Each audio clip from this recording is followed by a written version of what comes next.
Hi guys, there was a couple problems that I didn't complete with you from the 2-2 packet, so I wanted us to please take a look at page about 9 in your packet. I did not do example 4.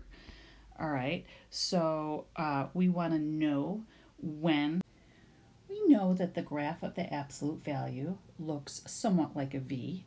And we learned the other day in class that a function cannot be differentiable, in this case at 0, because there is a corner. But we never really showed that before. So let's go ahead and show it right now.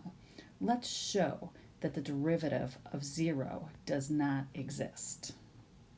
We're going to start out with the definition of our derivative. We'll go ahead and plug in our appropriate functions, and the absolute value of 0 is 0. So next we're going to have this, and we'll simplify to get this. Now, if you take a look at this problem, please remember, in order for the limit to exist, the left side limit has to equal the right side limit. So please notice I set up both the left side limit and the right side limit, and now I'm going to go ahead and show that those do not equal, which means the limit will not exist at 0, which means that the function is not differentiable at 0. Let's start with the top one.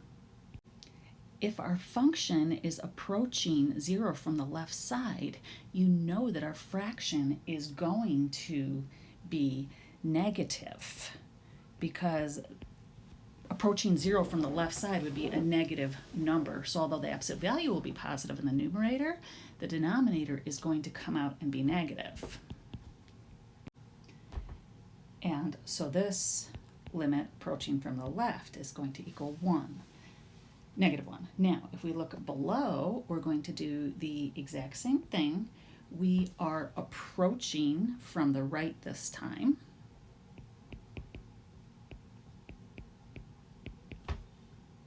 And since we are approaching from the right, that means h, whether it's the absolute value or just simple h, will be positive.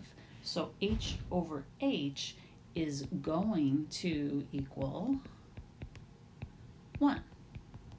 So if you take a look at this, our left side limit, our right side limit are not equal to each other. So therefore, the limit does not exist, in this case, at x equals 0, which means that our function is not differentiable at x equals 0. Now, there was also another problem I skipped the other day, and that was example 6. And I'll go ahead and do that in the next video.